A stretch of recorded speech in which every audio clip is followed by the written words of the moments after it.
안녕하세요, 꿀단지 PD입니다. 3나노 공정에 A17 프로 AP를 탑재한 아이폰 15 프로 맥스 화이트 티타늄을 글로벌 출시 이래 바로 샀습니다. 언제나 동시대 최고의 성능을 보여주는 명성을 이번에도 이어갈 수 있을지 성능 분석 위주의 아이폰 15 프로 맥스 언박싱 영상 지금 바로 시작합니다. 퍼포먼스 발열 스로틀링 등 성능과 관련해서 궁금해할 만한 내용들을 모두 담았습니다. 조금 칙칙한 느낌의 박스를 열어보니 아이폰 15 프로 맥스 화이트 티타늄이 모습을 드러내고 아래에 USB C2C 우분 패브릭 케이블이 들어 있습니다. 케이블의 세부 모델명은 A2795로 60W 충전에 USB 2.0을 지원하고 길이는 1m입니다. 박스에서 꺼낸 아이폰 15 프로 맥스에 이런저런 설정을 하고 거의 2일 동안 성능 분석을 위해 열심히 사용을 했습니다. 모든 테스트는 신뢰도 향상을 위해서 5회 이상 반복해서 아이폰 15 프로 맥스의 성능을 가늠하는 데 충분한 참고 자료가 될 겁니다. 먼저 성능의 최고치를 확인할 수 있는 벤치마크는 항상 사용하는 CPU 성능 확인을 위한 긱벤치 6와 GPU 성능 체크를 위한 3D마크 와일드라이프 익스트림에 레이트레이싱 성능을 측정하는 3D마크 솔라베이를 더했습니다. 조금 더 쉬운 성능 체감을 위해서 스냅드래곤 8 젠2 AP를 탑재한 갤럭시 S23 울트라를 비교군으로 사용했습니다. 상대적으로 갤럭시 S23 울트라와 비교해도 점수가 더 높고 절대적으로 봐도 스마트폰 중에 최고 수준의 점수입니다. 그렇다면 이런 성능을 어느 정도 유지하는지 체크가 필요합니다.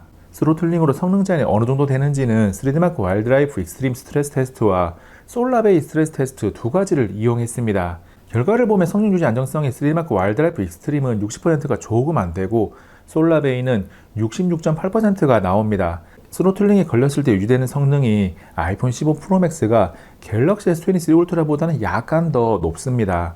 이해하기 쉬운 그래프를 보면 아이폰 15 프로 맥스는 처음에 최고 성능을 기록했다가 바로 성능을 확 낮춰서 성능을 유지하는 경향이 있고 갤럭시 S23 울트라는 서서히 성능을 낮춰서 성능을 유지하는 경향을 가집니다. 솔라베이 결과도 그래프를 보면 앞에서 말한 경향성이 동일하게 나타납니다. 단순하게 최고 점수만 보면 아이폰 15 프로 맥스의 성능이 갤럭시 S23 울트라보다 조금 더 좋지만 스로틀링이 걸렸을 때 유지하는 성능이 차이가 크지 않고 엎치락뒤치락 하기도 합니다. 두 스마트폰 모두 성능이 최상위권에 있기 때문에 실사용 간의 성능 차이를 체감하지는 못할 거예요. 아이폰 15 프로 맥스가 주인공이니까 아이폰의 게임 성능 이야기로 이어가면 수치상으로 얼마나 좋아졌고 이런 내용을 모르더라도 써보면 정말 쾌적하고 좋습니다. 고사양을 요구하는 원신의 그래픽 설정을 최고로 설정한 다음 플레이를 해보면 끊김이나 버퍼링 등 게임 플레이를 방해하는 요소를 만나는 일이 없습니다. 화면상에 포용되는 그래픽 품질도 우수하고 캐릭터의 움직임과 반응 속도까지 모두 쾌적합니다.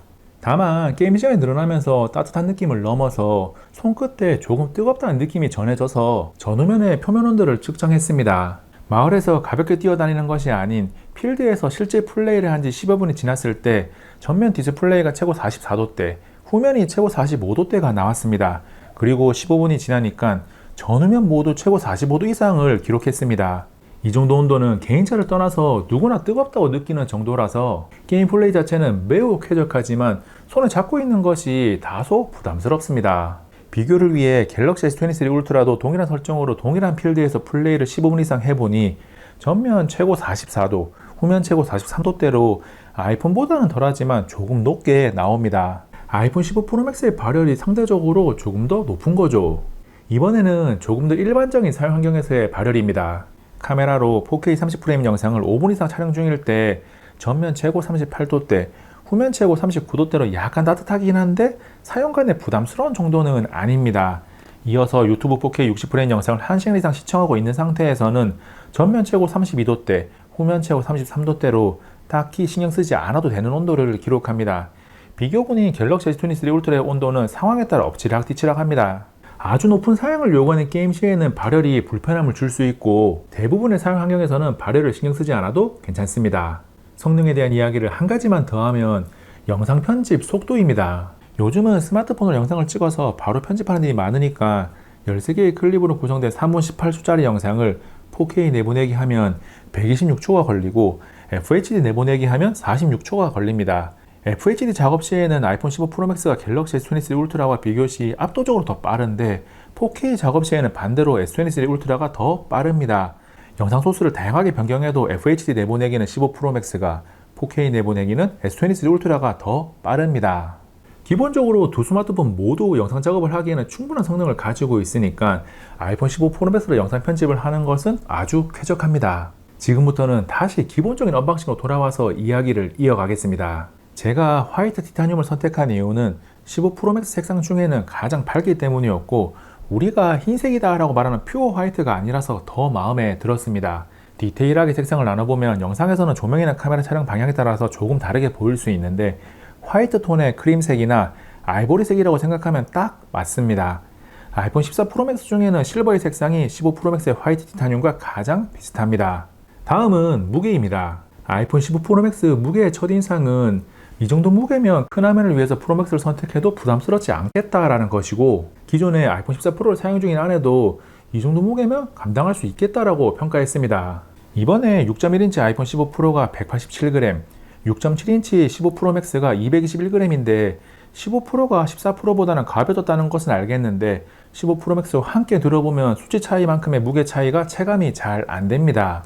실제 손에 들었을 때 체감 무게를 고려하면 아이폰 15 프로맥스의 무게 배분이 15 프로보다는 조금 더 잘 나왔습니다. 그래서 큰 화면을 사용하고 싶다는 욕구와 무게에 대한 부담감이 상충되어서 15 프로맥스를 살지 말지 고민된다면 과감하게 선택해도 괜찮습니다. 아이폰 15 프로맥스에서 외형적으로나 기능적으로 새로운 것은 측면에 자리 잡은 동작 버튼입니다. 기존 아이폰에서 켜고 레버형 무음 버튼이 누르는 동작 버튼으로 프로 모델만 바뀐 거죠. 기본적으로 무음과 벨소리를 전환하기 위해 사용할 수 있고, 동작 버튼 설정에 들어가서 집중 모드, 카메라, 손전 등 음성 메모 등을 사용하거나 손쉬운 사용의 기능 실행이나 단축어를 통한 앱 실행 등 개인화가 가능합니다. 사용 방법은 길게 꾹 누르면 설정해둔 동작이 실행되는데 다이내믹 아일랜드를 통해서 변화되는 내용이 표시됩니다. 그리고 상태만 확인하고 싶다면 짧게 누르면 됩니다. 동작 버튼이 생긴 아이폰 15 프로 맥스는 케이스 선택 시에 반드시 체크해야 할 점이 한 가지가 있습니다. 동작 버튼이 있는 부분을 전작과 마찬가지로 구멍이 뚫린 케이스를 사용하게 되면 버튼이 안으로 쏙 들어가는 형태가 되기 때문에 누르는 것이 많이 불편합니다. 그래서 케이스가 전원 버튼이나 볼륨 조절 버튼처럼 동작 버튼을 감싸고 있어서 버튼을 편하게 누를 수 있는지 체크가 필요합니다. 케이스를 구매하기 위해서 검색을 해보면 전작과 마찬가지로 동작 버튼 부분에 구멍이 뚫려 있는 경우가 상당히 많더라고요.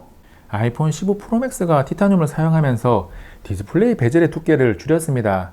디스플레이 품질이 좋은 것은 누구나 다 아는 사실이니까 자세하게 설명하지 않습니다. 아이폰 14 프로맥스와 함께 놓고 보면 줄어든 베젤이 바로 체감이 됩니다. 베젤이 얇아지는 것은 언제나 반가운 일이죠. 그리고 티타늄 프레임을 사용하면서 측면이 무광으로 바뀐 것도 달라진 부분인데 저는 무광을 선호하는 편이라서 변화가 반갑습니다. 스마트폰을 선택할 때 중요한 요소인 카메라는 언박싱을 하고 바로 평가하기에는 무리가 있다 보니까 다음 영상으로 준비하고 있습니다. 최대한 빠르게 업로드할 테니까 카메라를 자세하게 분석한 영상은 조금만 기다려 주시기 바랍니다. 너무 늦었지만 탑재가 반가운 USB-C 포트는 라이트닝일 때보다 무조건 좋습니다. 남들 다 하는 걸 눈치 보다가 억지로 해줬으니까 칭찬할 내용은 아니고 이전 아이폰들보다는 좋은 거죠. 아이폰 15 프로 맥스를 언박싱 하면서 퍼포먼스를 분석한 내용을 조금 자세하게 다뤘습니다. 성능을 최대치로 사용하는 분들보다 그렇지 않은 분들이 훨씬 많지만 비싼 스마트폰인 만큼 가격만큼의 성능을 가지고 있는지 체크가 필요하거든요. 이번 영상은 여기까지. 다음에 또 만나요. 안녕.